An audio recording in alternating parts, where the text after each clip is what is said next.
En ce temps-là, la foule se pressait autour de Jésus pour écouter la parole de Dieu. Tandis qu'il se tenait au bord du lac de Génézareth, il vit 2 barques qui se trouvaient au bord du lac. Les pêcheurs en étaient descendus et lavaient leurs filets. Jésus monta dans une des barques qui appartenait à Simon et lui demanda de s'écarter un peu du rivage. Puis il s'assit et de la barque, il enseignait les foules.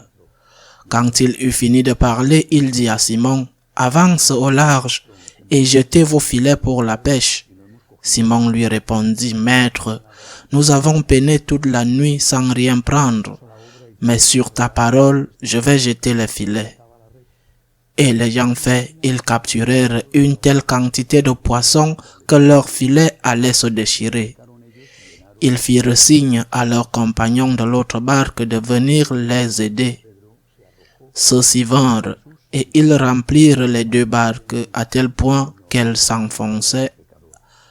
À cette vue, Simon-Pierre tomba aux genoux de Jésus en disant, « Éloigne-toi de moi, Seigneur, car je suis un homme pécheur. » En effet, un grand effroi l'avait saisi, lui et tous ceux qui étaient avec lui,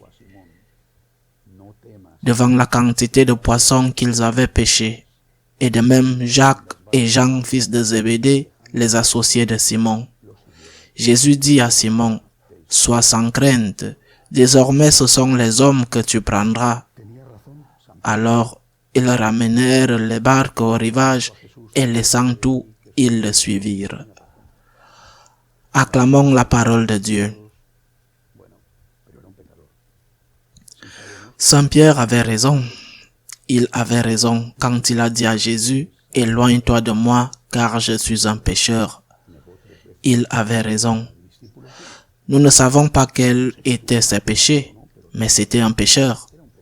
Nous savons que dans la nuit importante du jeudi au vendredi saint, il l'a trahi. Il a nié 3 fois qu'il était son disciple. Je ne sais pas s'il avait d'autres péchés ou non, mais Saint Pierre avait raison. C'était un pécheur. Et en une occasion, Jésus lui a dit, « Rien de moins, retire-toi de moi, Satan, car tu me fais trébucher. » Et qu'est-ce que cela signifie? Cela signifie que le Seigneur doit être servi que par des anges ou que par des personnes qui n'ont jamais commis de péché, c'est-à-dire seulement par la Vierge Marie, ou seulement par des personnes qui n'ont que des péchés véniels. Sommes-nous des anges? Aurions-nous une place dans une église de purs? Je me souviens toujours de cette anecdote de la mère Angelica, la fondatrice de la chaîne de télévision catholique WTN. Quelqu'un lui a dit un jour, « Je ne suis pas de l'église.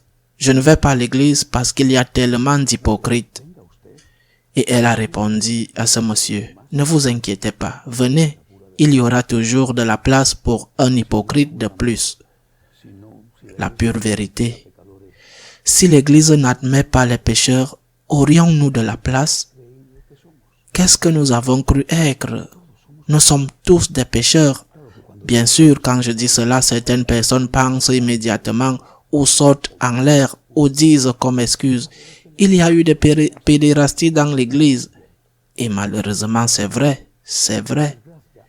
Et malheureusement, il y a eu une structure de l'église qui a caché les problèmes, qui ne les a pas résolus.